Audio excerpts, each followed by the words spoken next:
Hi friends, ನಮಸ್ಕಾರ. ಎಲ್ಲರೂ ಹೇಗಿದ್ದೀರಾ? ಸಾರಿ, ಸುಮಾರು ದಿವಸ ಆಯಿತು ವೀಡಿಯೋಗಳು ಹಾಕೋಕ್ಕಾಗಲಿಲ್ಲ, ಸ್ವಲ್ಪ ಬ್ಯುಸಿಯಾಗಿದ್ವಿ. ಬನ್ನಿ, ಈ ಟ್ರಿಪ್ಪಲ್ಲಿ ನಾನು ನಿಮಗೆ ಮಂತ್ರಾಲಯ ಕರ್ಕೊಂಡು ಹೋಗ್ತಾ ಇದ್ದೀನಿ. ಸೊ ಯಾವ ರೂಟಲ್ಲಿ ಹೋಗಬೇಕು, ಯಾವ ರೂಟ್ ಹೋದರೆ ಬೆಸ್ಟ್ ಮಂತ್ರಾಲಯಕ್ಕೆ ಹೋಗೋವಂಥ ಸುಮಾರು ಜನಕ್ಕೆ ಗೊತ್ತಿರಲ್ಲ. ಸೊ ಬನ್ನಿ, ಇದರಲ್ಲಿ ನಾನು ನಿಮಗೆ ಫುಲ್ ಡೀಟೇಲಾಗಿ ತೋರಿಸ್ತೀನಿ. ಬೆಂಗಳೂರಿಂದ ಎಷ್ಟು ದೂರ ಆಗುತ್ತೆ, ಎಷ್ಟು ಅವರ್ ಜರ್ನಿ ನೋಡಿ. ಬೆಂಗಳೂರಿಂದ ಬಂದುಬಿಟ್ಟು ಮಂತ್ರಾಲಯಮು ಒಂದು 370-400 ಕಿಲೋಮೀಟ್ರ್ ಆಗುತ್ತೆ. 2 ರೂಟ್ ಇದೆ. ಇಲ್ಲಿ ನೀವು ಮ್ಯಾಪಲ್ಲಿ ಹಾಕಿದ ತಕ್ಷಣ ಅನಂತಪುರಿಂದ ನಿಮಗೆ ಲೆಫ್ಟ್ ತೋರಿಸುತ್ತಲ್ಲ, ಆ ರೂಟಲ್ಲಿ ಹೋಗ್ಬೇಡಿ. ಯಾಕಂದರೆ ಆ ರೂಟ್ ತುಂಬ ವಸ್ಟು. ನೀವೇನಾದರೂ ಚಿಕ್ಕ ಗಾಡಿಗಳು ತೊಗೊಂಡು ಹೋಗ್ಬಿಟ್ರೆ ತುಂಬ ಕಷ್ಟ ಆಗುತ್ತೆ ಆ ರೂಟಲ್ಲಿ ಹೋಗೋಕ್ಕೆ. ಕರ್ನೂಲ್ ಹೋಗ್ಬಿಟ್ಟು ಕರ್ನೂಲಿಂದ ಸಿಟಿ ಒಳಗಡೆ ಒಂದು ಫ್ಲೈಓವರ್ ಬರುತ್ತೆ ನೋಡಿ. ಈ ಫ್ಲೈಓವರಿಂದ ಕೆಳಗಡೆ ಲೆಫ್ಟ್ ತೊಗೊಂಡು ಹೋದರೆ ತುಂಬ ಚೆನ್ನಾಗಿದೆ ರೋಡ್. ಏನಿಲ್ಲ, ಜಾಸ್ತಿ ಏನು ಹೆಚ್ಚು ಕಮ್ಮಿ ಆಗಲ್ಲ. ಜಾಸ್ತಿ ಅಂದರೆ ಒಂದು 30-40 ಕಿಲೋಮೀಟ್ರ್ ಜಾಸ್ತಿ ಆಗುತ್ತೆ. ಬಟ್ ನೀವು ಆರಾಮಾಗಿ ಬೇಗ ಹೋಗ್ಬೋದು ಈ ರೂಟಲ್ಲಿ ಹೋದರೆ. ನೋಡಿ, ಕರ್ನೂಲ್ ಬಂದು ಕರ್ನೂಲ್ಗೆ ಒಂದು ಫ್ಲೈಓವರ್ ಕೆಳಗಡೆ ಬಂದ್ಬಿಟ್ಟು ಲೆಫ್ಟ್ ತೊಗೊಂಡ್ರೆ ಈ ರೂಟಲ್ಲಿ ಹೋಗ್ಬೋದು ನೋಡಿ. ರೋಡು ಮಂತ್ರಾಲಯವರೆಗೂ ಸೂಪರಾಗಿದೆ. ನೀವೇನಾದರೂ ಮ್ಯಾಪ್ ನೋಡಿಕೊಂಡು ಏನಾದರೂ ಹೋದರೆ ಅನಂತಪುರಿಂದ ಲೆಫ್ಟ್ ತೊಗೊಂಡು ಅಧೋನಿ ರೂಟ್ ಏನಾದರೂ ಹೋಗ್ಬಿಟ್ರೆ ತುಂಬ ವರ್ಸ್ಟ್ ರೋಡು. ನೀವು ಯಾಕನ್ನ ಈ ಕಡೆ ಬಂದೆ ಅಂತ ಅಂದ್ಕೊಬೇಕು, ಆ ಥರ ರೋಡ್ ಇದೆ. ಆ ಕಡೆ ದಯವಿಟ್ಟು ಹೋಗ್ಬೇಡಿ.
ನೋಡಿ, ಇದು ಬಂದ್ಬಿಟ್ಟು ಆಡಳಿತ ಕಚೇರಿ.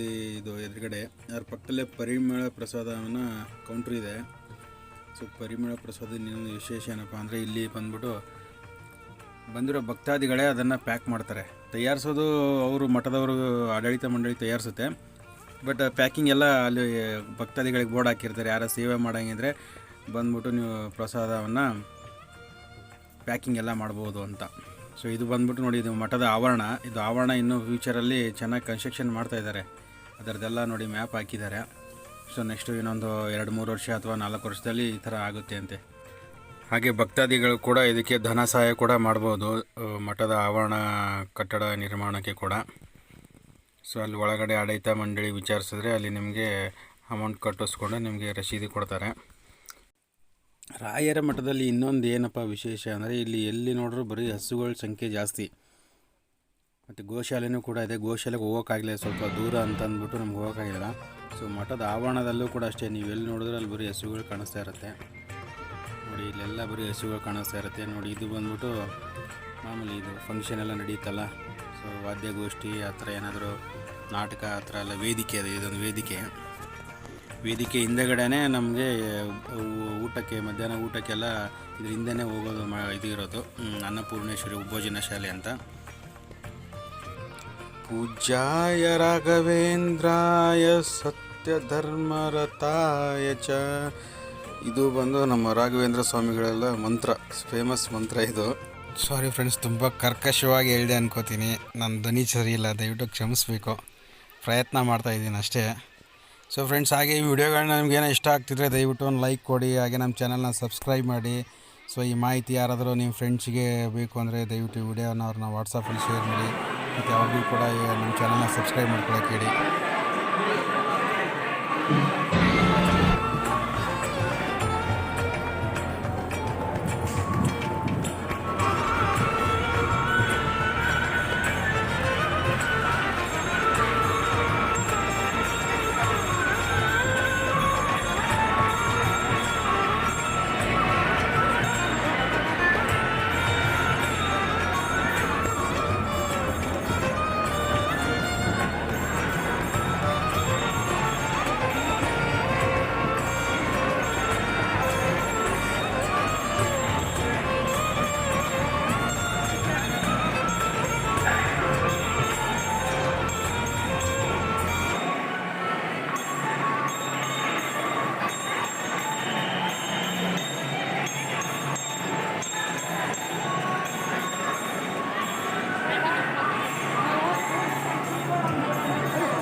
ಬನ್ನಿ ವೀಕ್ಷಕರೇ, ನಾವು ಹೋಗ್ಬಿಟ್ಟು ಒಂದು ರೌಂಡ್ ಪ್ರದಕ್ಷಿಣೆ ಹಾಕೊಂಡು ಬರೋಣ.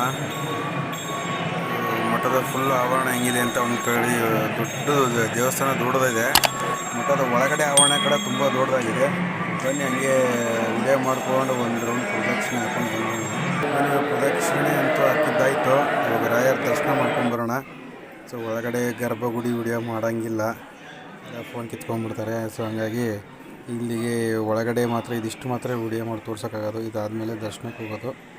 ಸೊ ಇದು ಸರ್ತಿ ಸಾಲು ಲೈನು. ಒಳಗಡೆ ಗರ್ಭಗುಡಿದು ವಿಡಿಯೋ ಮಾಡಿಬಿಟ್ರೆ ನೀವು ಅಲ್ಲಿ ಫೋನ್ ಕಿತ್ಕೊಂಡ್ಬಿಡ್ತಾರೆ ಅಷ್ಟೇ. ಒಳಗಡೆ ಅಲೌಡ್ ಇಲ್ಲ ವಿಡಿಯೋ ಮಾಡೋದು. ಇದು ಏನು ಲೈನಲ್ಲಿ ನಿಂತು ಇದೆ ಲಾಸ್ಟ್, ಇದ್ರ ಮುಂದೆ ನೀವು ವಿಡಿಯೋ ಮಾಡೋಕ್ಕಾಗಲ್ಲ.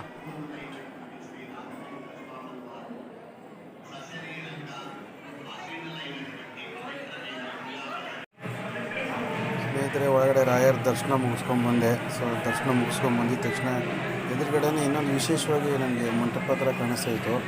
ಸೊ ಅಲ್ಲಿ ಹೋಗಿ ನೋಡಿದ್ರೆ ಎಲ್ಲ ರಾಯರು ಹುಟ್ಟು ಬೆಳೆದಿದ್ದು ಅವ್ರ ಚರಿತ್ರೆ ಪ್ರತಿಯೊಂದು ಇಲ್ಲಿ ಪ್ರತಿಯೊಂದು ಅವ್ರು ಯಾವ್ಯಾವ ಥರ ಬೆಳೆದು ಬಂದರು, ಅವ್ರು ಎಲ್ಲೆಲ್ಲಿ ತಪಸ್ಸು ಮಾಡಿದ್ರು, ಸೊ ಉಡುಪಿ ಮಠಕ್ಕೆ ಹೋಗಿದ್ದು ಪ್ರತಿಯೊಂದು ಇಲ್ಲಿ ಫೋಟೋಗಳ ಇದರಲ್ಲಿ ಕೆಳಗಡೆ ಒಂಥರ ಸ್ಟೋರಿ ಬರೆದ್ಬಿಟ್ಟು ಫೋಟೋಗಳು ಹಾಕಿದ್ದಾರೆ.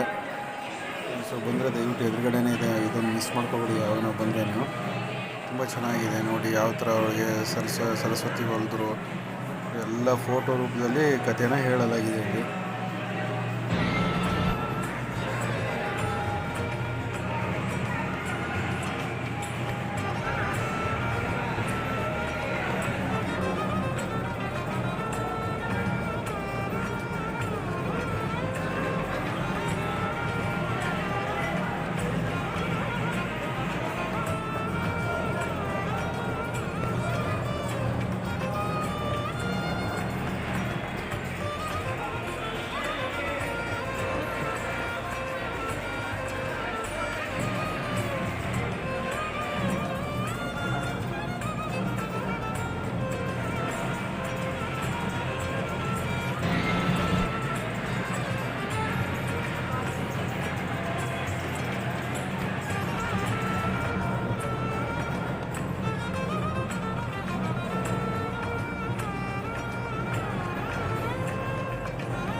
ಸೊ ರಾಯರ ದರ್ಶನ ಆಯಿತು. ರಾಯರ ದರ್ಶನ ಎಲ್ಲ ಆದಮೇಲೆ ಮಠದಲ್ಲಿ 1-2-3 ಸತಿ ಪ್ರದಕ್ಷಿಣೆ ಎಲ್ಲ ಹಾಕಿದ ಮೇಲೆ ಸೊ ಮಠವೆಲ್ಲ ಸುತ್ಕೊಂಡು ನೋಡಿದ್ದಾದಮೇಲೆ ಇವಾಗ ನಾವು ರಾಘವೇಂದ್ರ ಸ್ವಾಮಿಗಳ ಭೋಜನ ಅಂದರೆ ಅನ್ನಪೂರ್ಣೇಶ್ವರಿ ಭೋಜನಾಲಯ ರಾಘವೇಂದ್ರ ಸ್ವಾಮಿಗಳ ಪ್ರಸಾದವನ್ನು ತೊಗೊಳ್ಳೋಣ ಬನ್ನಿ. ಸೊ ಇನ್ನೊಂದು ಏನಂದರೆ ಫ್ರೆಂಡ್ಸ್, ಈ ವಿಡಿಯೋದಲ್ಲಿ ಬರೀ ರಾಘವೇಂದ್ರ ಸ್ವಾಮಿ ಮಠ ಮತ್ತು ಈ ಭೋಜನಾಲಯ ಇಷ್ಟು ಮಾತ್ರ ವಿಡಿಯೋ ಮಾಡಿದ್ದೀನಿ. ನನಗೆ ಗೋಶಾಲೆಗೆ ಹೋಗೋಕ್ಕಾಗಲಿಲ್ಲ, ಸ್ವಲ್ಪ ದೂರ ಇದೆ ಅಂದ್ಬಿಟ್ಟು ಹೋಗೋಕ್ಕಾಗಲಿಲ್ಲ. ಇನ್ನೊಂದು ಸತಿ ಬಂದಾಗ ಗೋಶಾಲೆ ಮತ್ತು ನದಿ ಹತ್ರ ಎಲ್ಲ ಹೋಗ್ಬಿಟ್ಟು ಇನ್ನೊಂದು ವಿಡಿಯೋ ಮಾಡ್ತೀನಿ ಸಪ್ರೇಟಾಗಿ ಅದಕ್ಕೆ. ಸೊ ಈ ವಿಡಿಯೋದಲ್ಲಿ ಬಂದ್ಬಿಟ್ಟು ಬರೀ ರಾಘವೇಂದ್ರ ಸ್ವಾಮಿಗಳ ಮಠ ಮತ್ತು ಹಿಂದುಗಡೆ ಇರೋ ಭೋಜನಾಲಯ ಇಷ್ಟು ಮಾತ್ರ ತೋರಿಸ್ತಾ ಇದ್ದೀನಿ. ಸೊ ಬನ್ನಿ ಒಳಗಡೆ ಹೋಗ್ಬಿಟ್ಟು ಪ್ರಸಾದ ಏನೇನು ಸಿಗುತ್ತೆ ಏನು ಅಂತ ನೋಡ್ಕೊಂಬರೋಣ. ಹಂಗೆ ಪ್ರಸಾದ ತಿನ್ಕೊಂಬರೋಣ ಹೋಗಿ ಒಳಗಡೆ. ಸೊ ನೀವು ಇಲ್ಲಿಗೆ ಬರ್ತೀರಾ ಅಂದರೆ ಟೈಮಿಂಗ್ಸ್ ಬಂದ್ಬಿಟ್ಟು ನಿಮಗೆ 10 ಗಂಟೆಯಿಂದ 1:30-2 ಗಂಟೆವರೆಗೂ ಇರುತ್ತೆ. ಸೊ ಸಾಯಂಕಾಲ 7:30ಕ್ಕೆ ಸ್ಟಾರ್ಟ್ ಆದರೆ ನಿಮಗೆ ಆಲ್ಮೋಸ್ಟ್ ಒಂದು 9:30ವರೆಗೂ ಇರುತ್ತೆ ಊಟ ಪ್ರಸಾದ. ಸೊ ಇಲ್ಲೇನಂದರೆ ಇಲ್ಲಿ ಮಾಮೂಲಿ ನಮ್ಮ ಧರ್ಮಸ್ಥಳ ಕಡೆ ಎಲ್ಲ ಮತ್ತು ಹೊರನಾಡು ಅನ್ನಪೂರ್ಣೇಶ್ವರಿ ಥರನೇ ಸೇಮ್ ಅದೇ ಥರ ಇದೆ. ಬಟ್ ಏನಂದರೆ ಇಲ್ಲಿ ಬಫೆ ಸಿಸ್ಟಮು, ನಾವೇ ತಟ್ಟೆ ತೊಗೊಂಡು ಅಲ್ಲಿ ಬಡಿಸ್ತಾ ಇರ್ತಾರೆ. ಸೊ ಅದು ಬಡಿಸ್ಕೊಂಬಂದು ಕೂತ್ಕೊಂಡು ಊಟ ಮಾಡಬೇಕು ನಾವು.